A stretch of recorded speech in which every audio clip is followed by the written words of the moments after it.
Assalamualaikum warahmatullahi wabarakatuh. Salam sejahtera bagi kita semua. Shalom, Om Swastiastu, Namo Buddhaya, salam kebajikan. Sahabat bahasa, bertemu kembali dengan saya, Niken, yang akan menjadi pemandu pada siniar kebahasaan pada kesempatan kali ini. Kali ini kita bertemu kembali dalam siniar bincang kebahasaan kolaborasi Badan Pengembangan dan Pembinaan Bahasa dengan Balai Bahasa Provinsi Daerah Istimewa Yogyakarta. Dalam rangka Hari Pendidikan Nasional 2023 di bulan pendidikan, Kementerian Pendidikan, Kebudayaan, Riset, dan Teknologi Republik Indonesia memberikan penghargaan kepada sosok inspirasi dalam bidang pendidikan. Saat ini sudah bersama saya narasumber hebat kita, ada Kak Fajriatun Nur Hidayati. Beliau merupakan seorang penulis dan mendapatkan penghargaan penulis buku bacaan bermutu berdedikasi. Selamat datang Kak Fajri. Terima kasih sudah hadir. Sama-sama. Sahabat bahasa, kata literasi mungkin sudah tidak asing lagi ya bagi kita semua. Pemerintah dan seluruh elemen masyarakat gencar sekali untuk meningkatkan gerakan literasi. Nah, Gerakan Literasi Nasional atau GLN merupakan upaya pemerintah untuk memperkuat sinergi antar unit utama pelaku gerakan literasi dengan menghimpun semua potensi dan memperluas keterlibatan publik dalam menumbuh kembangkan dan membudayakan literasi di Indonesia. Salah satunya yang diselenggarakan adalah adanya gerakan Sayembara GLN atau Sayembara Gerakan Literasi Nasional yang menghimpun seluruh penulis buku-buku GLN ini. Kemudian, sebagai upaya untuk menggerakkan upaya literasi, pemerintah rutin untuk membagikan buku bacaan terutama ke daerah-daerah 3T. Nah, saat ini sudah hadir bersama kita nih Kak Fajrin yang merupakan salah satu sosok di balik adanya buku bacaan-bacaan bermutu untuk teman-teman di seluruh Indonesia. Terima kasih Kak Fajrin sudah mau bergabung.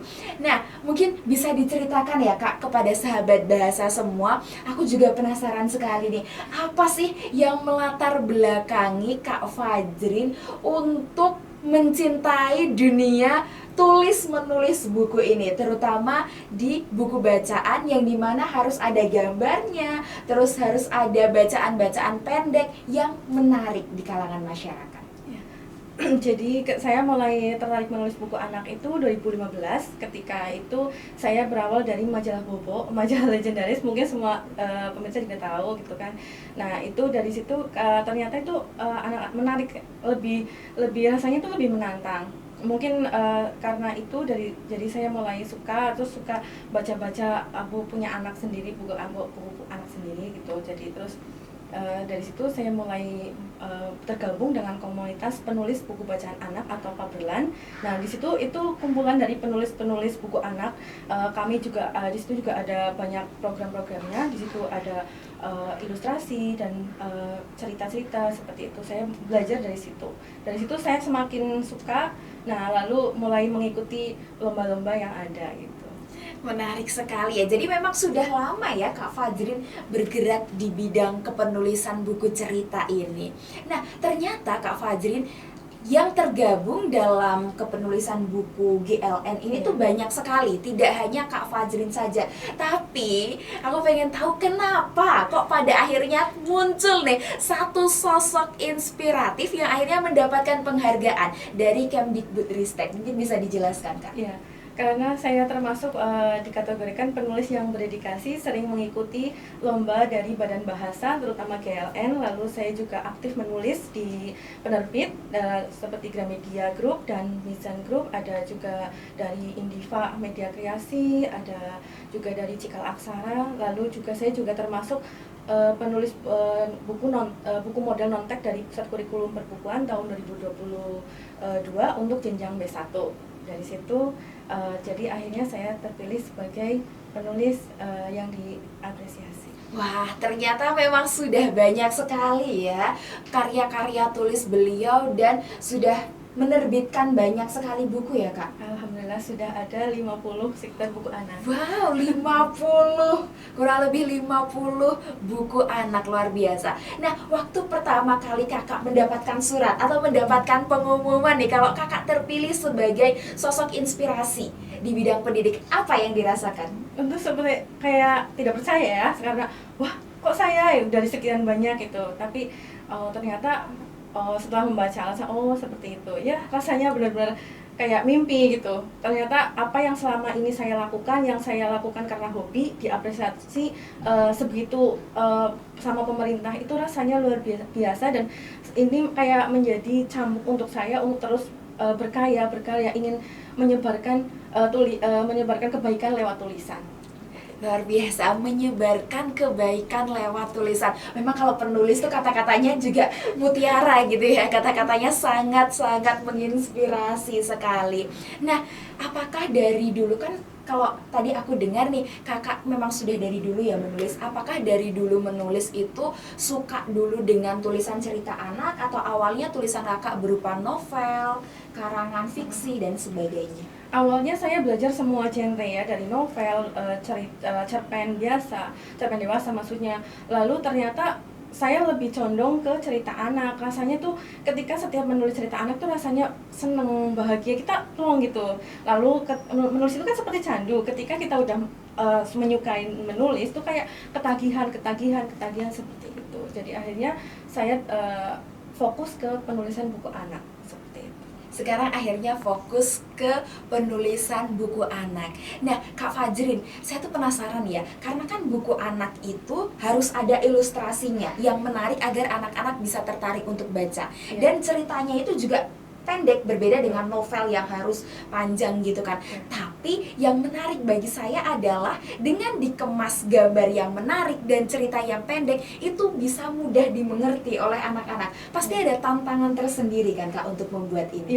Sejauh ini kendala yang dialami oleh Kak Fajrin bagaimana? Kendalanya, saya sebagai orang dewasa ingin memasukkan semua apa yang dirasakan orang dewasa itu ke dalam cerita anak. Padahal ketika menulis cerita anak, kita harus berperan seperti anak-anak, berpikirnya seperti anak-anak, dan menyesuaikan target pembacanya. Tapi karena saya sebagai orang dewasa ingin segala menasehati semuanya dimasukin dalam cerita seperti itu.